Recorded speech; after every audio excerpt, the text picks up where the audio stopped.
நிர்வாகிகள், தன்னார்வலர்கள் அனைவருக்கும் எங்களுடைய அன்பான வரவேற்பு. நன்றி.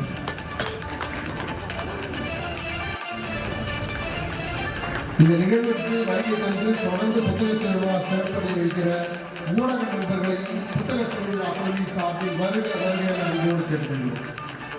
இந்நிகழ்வில் புத்தக சேமிப்பு நிகழ்வை துவக்கி வைத்திருக்கிற மாவட்ட முதலீட்டாளர்கள்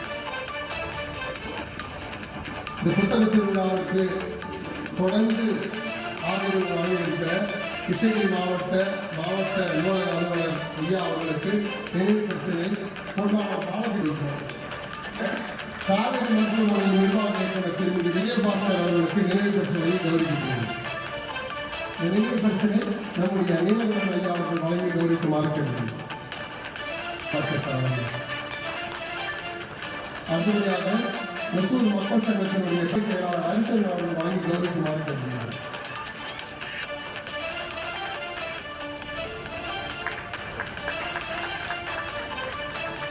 புத்தக திருவிழாவுக்கு தொடர்ந்து நினைவு பரிசினை புத்தக திருவிழா நினைவு செயலாளர் பாரதி தாசன் அவர்கள் வழங்கி கௌரவிக்குமாறு கேட்டுக்கொள்கிறோம்.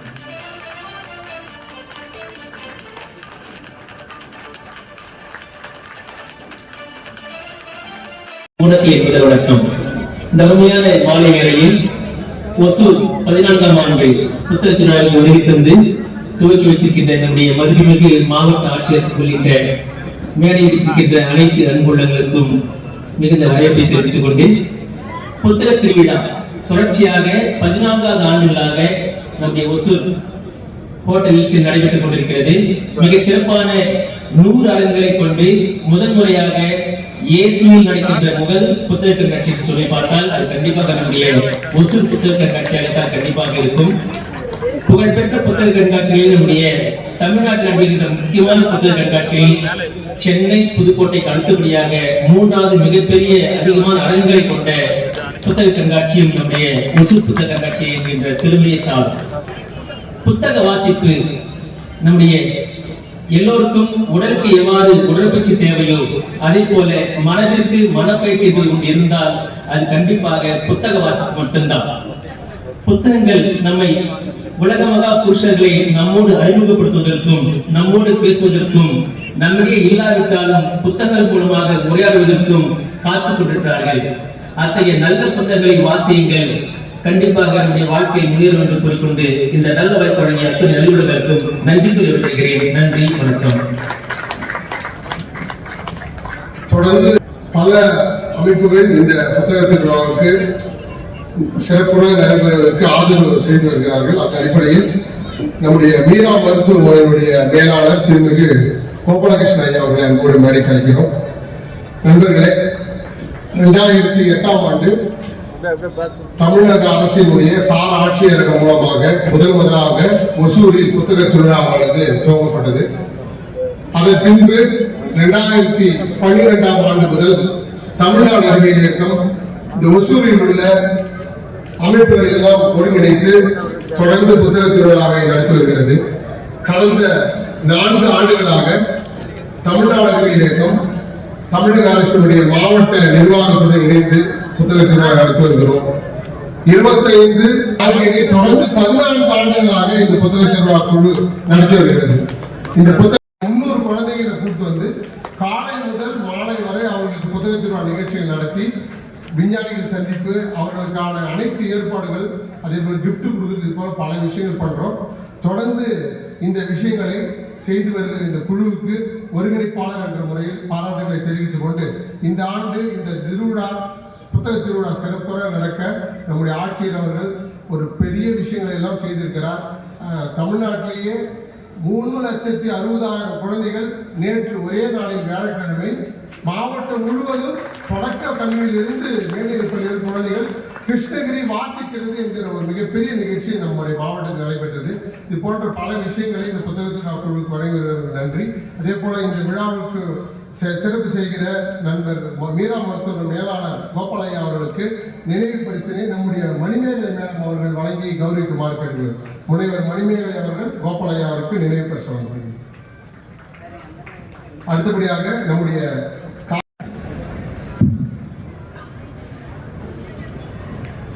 இங்கு குழுமியிருக்கும் அனைவருக்கும் மாலை வணக்கம். கிருஷ்ணகிரி மாவட்ட நிர்வாகத்துடன் தமிழ்நாடு அறிவியல் இயக்கம் இணைந்து நடத்தும் 14வது புத்தக திருவிழாவை தலைமையில் நடந்த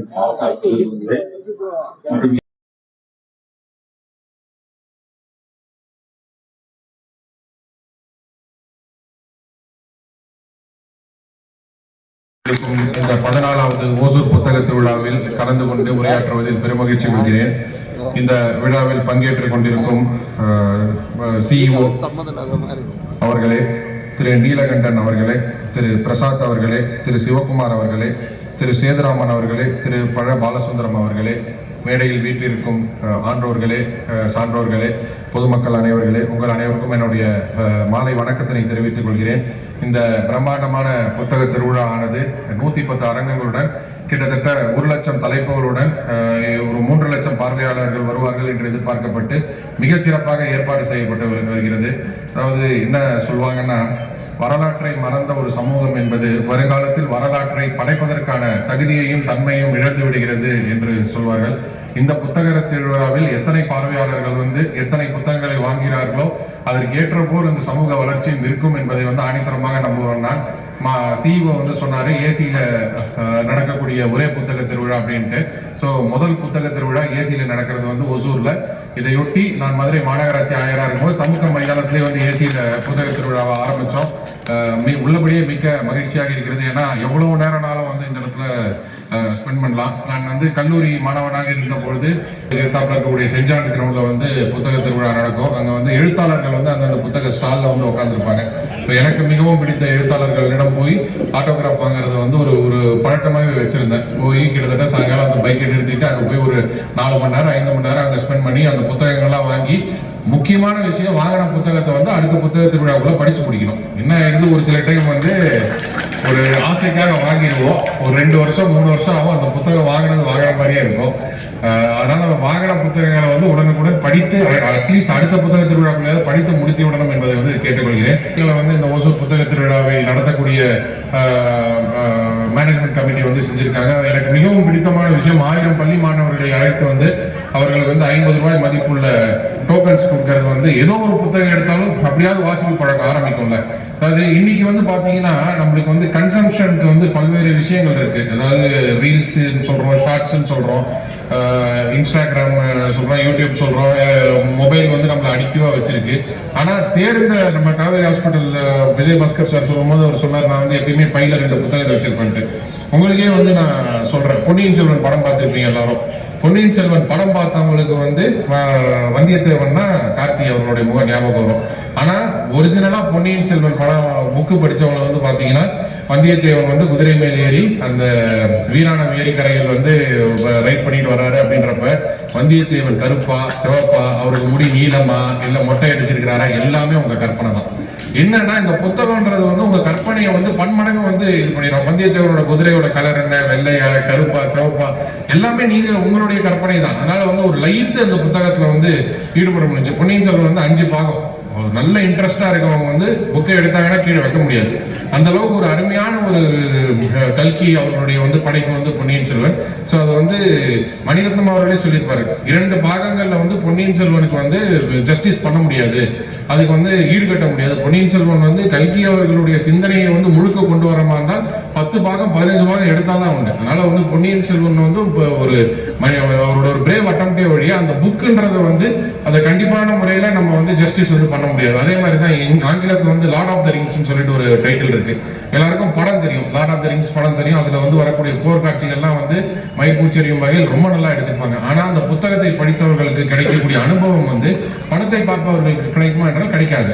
இன்னொன்று என்னன்னா, இந்த பப்ளிகேஷன் எனக்கு உள்ளபடியே மிக்க ஆச்சரியத்தை கொடுக்கக்கூடிய ஒரு துறை. அதாவது மேக்சிமம் நம்பர் ஆஃப் த்ரெட் உங்களுக்கு எல்லாம் ரொம்ப நல்லா தெரியும். கோடாக், கெனான் அந்த மாதிரி கம்பெனிலாம் அந்த காலத்துல ரோல் கேமரா வச்சிருந்தாங்க. இன்னைக்கு செல்போன் வந்த பிறகு எப்போ நோக்கியா வந்துச்சோ அப்போ கோடாக், கெனான் அந்த மாதிரி கம்பெனிஸ்லாம் அவங்களோட ரெலவன்ஸை இழந்துட்டாங்க. நோக்கியா வந்துச்சு, அவங்க மார்க்கெட்ல சஸ்டெயின் பண்ண முடியல. நோக்கியா இன்னைக்கு பார்த்தீங்கன்னா கிட்டத்தட்ட நான் எக்ஸிஸ்டன்ட் செல்போன். இதில் பப்ளிஷிங்க்கு இருக்கக்கூடிய த்ரெட்டு வேற எந்த ஃபீல்டுக்கும் கிடையாது, வேற எந்த இண்டஸ்ட்ரியும் கிடையாது. என்னென்ன த்ரெட்டு, கிண்டல்னு ஒன்று இருக்கு. ஹார்ட் காப்பி கிடைக்கக்கூடிய 10% விலையில அமேசான்ல கிண்டில் வெர்ஷன் கிடைக்குது. கிண்டில்ன்றது முன்னாடி வந்து கிண்டில்னே ஒரு டிவைஸ் இருந்துச்சு, அந்த டிவைஸ்ல வாங்கி படிக்கலாம். இப்போ என்ன பண்ணலாம், உங்க மொபைல்ல ஒரு ஆண்ட்ராய்டோ ஐபோனோ ஒரு ஆப்பை நீங்க இன்ஸ்டால் பண்ணி எல்லா புத்தகத்தையும் வந்து 10% வந்து வாங்கி அதை வந்து உங்க மொபைல்லே படிச்சுக்கலாம். ஸோ அந்த ஒரு த்ரெட் வந்து இருந்துச்சு. அடுத்த த்ரெட் என்ன, பிளாகியாரிசம். ஒரு புக்கை வாங்குறாங்க, அது என்ன பண்ணுவாங்க, ஸ்கேன் பண்ணி பிடிஎஃபா போட்டு ஆன்லைன்ல சப்ஸ்கிரைப் பண்ணிடுவாங்க. எனக்கு வந்து ரொம்ப மனது வலிக்கக்கூடிய தருணம் என்ன அப்படின்னா, இதுக்காக ஃபேஸ்புக் பேஜ் எல்லாம் நடத்தி இந்த புக்கோட பிடிஎஃப் கிடைக்குமா, இந்த புக்கோட பிடிஎஃப் கிடைக்குமா அப்படின்னு கேட்பாங்க. அதாவது ஒரு எழுத்தாளனை கொண்டாட தவறுகின்ற ஒரு சமூகம் வந்து அது ஒரு சமூகமே கிடையாது. நீங்க வந்து ஒரு எழுத்தாளர் வந்து ராயல்ட்டிக்காக எந்த எழுத்தாளரும் இங்க எழுதுறது கிடையாது. அதையும் நான் சொல்லிடுறேன். ராயல்ட்டின்றது ஒரு ஒன் ஆஃப் த பார்ட் தான். ஒரு எழுத்தாளர் வந்து எழுதுறது சமூக சீர்திருத்தத்துக்காக, சமூகத்தில் பார்க்கக்கூடிய அவலங்களை வந்து நம்மளாம் கண்டு காணாம போறோம். ஒரு எழுத்தாளர் என்பவர் கண்ணு காணாமல் அவருடைய ஆதங்கத்தினை, சமூகத்தினை பற்றிய பார்வையினை, அதில் அவருடைய வலியினை வந்து பிரதிபலிப்பதுதான் அவருடைய எழுத்து. அவரை வந்து தொடர்ந்து நம்ம எழுத வைக்கணும்னா என்ன பண்ணணும், புத்தகங்கள் வாங்கணும், அவரை வந்து மோட்டிவேட் பண்ணணும், அவரை பத்தி பெருமையா பேசணும். அது எதுவுமே இல்லாம ஒரு பிளாகியாரிசம் பண்ணி ஒரு பிடிஎஃபா வந்து அந்த புத்தகத்தை பண்ணி அதை வந்து ஃபேஸ்புக்ல வேற போய் இந்த புத்தகத்தோட பிடிஎஃப் கிடைக்குமா, இது கிடைக்குமா அப்படின்றதெல்லாம் வந்து ரொம்ப கொடுமையான விஷயம். ஆனால் இவ்வளவு திரட்டையும் மீறி ஒவ்வொரு வருடமும் புத்தக கண்காட்சிக்கு வரக்கூடிய மக்களின் எண்ணிக்கை கூடுகின்றதை தவிர்த்து குறையவில்லை. இது வந்து உள்ளபடியே நம் சமூகம் வந்து ஒரு சரியான பாதையில் சென்று கொண்டிருக்கிறது என்பதனுடைய ஒரு அடையாளம் தான் வந்து இந்த புத்தக திருவிழா. இந்த மேனேஜ்மெண்ட், புத்தக திருவிழாவோட மேனேஜ்மெண்ட் கமிட்டிக்கு வந்து நான் மனமார்ந்த வாழ்த்துக்களை தெரிவித்துக் கொள்கிறேன். அதாவது ஒரு ஐடியா வந்து உதிக்கும், ஒரு எபிலிட்டி வேணும், but most of the all dedication வேணும். ஒரு மேஸ்காட் ஒன்று காமிச்சாங்க, ஒரு இயந்திர மனிதனை வந்து உட்காந்து புத்தகம் வாசிக்கிற மாதிரி. நாங்கள் 2012 ஆரம்பிச்சப்ப இந்த மேஸ்காட், 2011 ஆரம்பிச்சப்ப இந்த மேஸ்காட் இருந்துச்சு. நான் ரெக்வஸ்ட் பண்ணேன், கிருஷ்ணகிரி அப்படின்றது வந்து மலையும் மலை சார்ந்த பகுதியும், அது வந்து ஒரு குறிஞ்சி நிலம். யானை என்பது கிருஷ்ணகிரி வந்து ஒரு பிணைந்த ஒரு இது. யானையை வந்து மலை பேக்ரவுண்ட்ல வந்து ஒரு மேஸ்காட்டா வச்சா நல்லா இருக்கும், அவ்வளவுதான் நான் சொன்னேன். அடுத்த நாள் காலையில வந்து மெசேஜ் வந்து என்னன்னா, ஆர்டிபிஷியல் இன்டெலிஜென்ஸ்ல வந்து அந்த யானை அதை ஜெனரேட் பண்ணி அந்த வாய்ஸோட வந்து நான் புத்தக திருவிழா ஓசூர் வரேன், யார் யாரெல்லாம் வரீங்க அப்படின்ற ஒரு வீடியோ வந்து ஆர்டிபிஷியல் இன்டெலிஜென்ஸ்ல ஜெனரேட் பண்ணியிருந்தாங்க. அந்த மேஸ்காட்டை அருமையா வந்து டிசைன் பண்ணியிருந்தாங்க. அது மட்டும் இல்லாமல் இப்போ வந்து ஒரு மேஸ்காட்டை வந்து டிசைன் பண்ணி அவங்களுமே என்னை வந்து வச்சிருந்தாங்க. இதுதான் வந்து அர்ப்பணிப்பு, இதுதான் வந்து அர்ப்பணிப்பு உணர்வு. எனவே இந்த புத்தக திருவிழாவை நடத்தி வரும் குழுவினருக்கு என்னுடைய மனமார்ந்த வாழ்த்துக்களை தெரிவித்துக் கொள்வதுடன், மேலும் மேலும் இந்த புத்தக திருவிழா வந்து இன்னும் பிரம்மாண்டமாக நடப்பதற்குண்டான அனைத்து முயற்சிகளையும் எடுப்போம் என்று தெரிவித்துக் கொண்டு, இங்கு வருபவர்கள் அனைவரும் உங்களுடைய உற்றார் உறவினர் நண்பர்களுக்கும் இப்படி ஒரு புத்தக திருவிழா நடப்பதை கூறுங்கள். இங்க வந்து பல்வேறு புத்தகங்களை வந்து வாங்க வையுங்கள். அது மட்டும் இல்லாமல் பல்வேறு ஆளுமைகள் வந்து இங்க சொற்பொழிவுகள் ஆற்ற இருக்கிறார்கள். ஒவ்வொரு நாளும் பல்வேறு துறைகளை சார்ந்த ஆளுமைகள் வந்து உங்களுக்கு முன்னாடி சொற்பொழிவு ஆற்ற இருக்கிறார்கள். அவர்களுக்கும் வந்து கவனித்து அவர்கள் கூறுவதை வந்து நீங்கள் கேட்டு பலனடைய வேண்டும் என்று கேட்டுக்கொண்டு, இந்த நல்ல ஒரு விழாவினை பங்கேற்று சிறப்பிப்பதில் மிக்க மகிழ்ச்சி அடைகிறேன் என்பதை தெரிவித்துக் கொண்டு நன்றி கூறி விடைபெறுகிறேன். நன்றி, வணக்கம். புத்தக திருவிழா போக்குவரத்தை நல்ல முறையில் கலைஞர்கள் செய்து காட்டிய மாணவ மாணவிகளுக்கு எங்கள் தேசம் என்கிற புத்தகத்தினை நினைவு பரிசாக மாவட்ட ஆட்சித்தலைவர் ஐயா அவர்கள் மாணவர்களுக்கு வழங்குகிறார்கள்.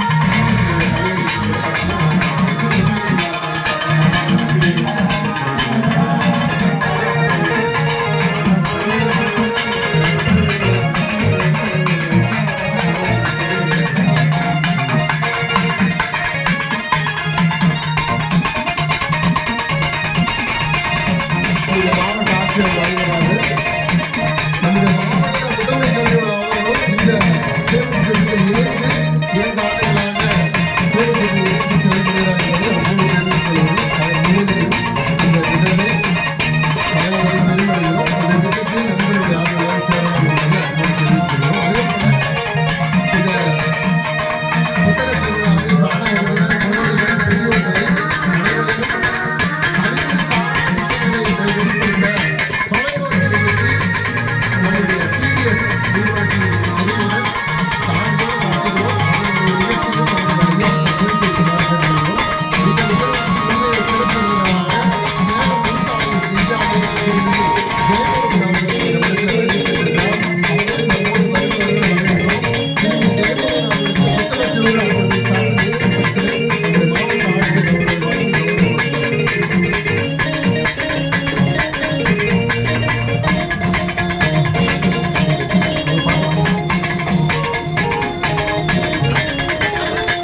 மாவட்ட ஆட்சியர் வழங்குகிறார்கள். நம்முடைய மாவட்ட முதன்மை கல்வியாளர் அவர்களும் இந்த சேமிப்பு திட்டத்தில் இணைந்து 2 ஆண்டுகளாக சேமிப்பு திட்டத்தில் இணைந்து செயல்படுகிறார் என்பதை அன்போடு தெரிவித்துக் கொள்கிறோம். அவர் முன்னிலையிலும் இந்த திட்டத்தை வழங்குவதில் பெருமடைகிறோம். அந்த திட்டத்தில் நண்பர்கள் யார் வேணாலும் சேரலாம் என்பதை அன்போடு தெரிவித்துக் கொள்கிறோம். அதே போல இந்த புத்தக திருவிழாவில் காண வருகிற குழந்தைகள், பெரியோர்களை அனைவரையும் அறிவியல் சார்ந்த விஷயங்களை வெளிப்படுத்த தொலைநோக்கி நிகழ்ச்சி நம்முடைய டிவிஎஸ் நிறுவனத்தின் உதவியுடன் ஆண்டுதோறும் நடத்துகிறோம். அதனுடைய நிகழ்ச்சியும் நம்முடைய ஐயா அவர்கள் துவக்கி வைக்குமாறு கேட்டுக்கொள்கிறோம். இந்த நிகழ்விற்கு இன்றைய சிறப்பு விருந்தினராக சேலம் முருக்காலையின் விஞ்ஞானி திருமிகு ஜெயமுருகன் அவர்கள் இங்கே நம்மிடத்தில் வருகை தந்திருக்கிறார். அவர்களையும் அன்போடு வருக வரவேற்கிறோம். திருமிகு ஜெயமுருகன் அவர்களுக்கு புத்தக திருவிழா குழுவின் சார்பில் நினைவு பரிசினை நம்முடைய மாவட்ட ஆட்சியர் அவர்கள் வழங்கி கௌரவப்படுத்துமாறு கேட்டுக்கொள்கிறோம்.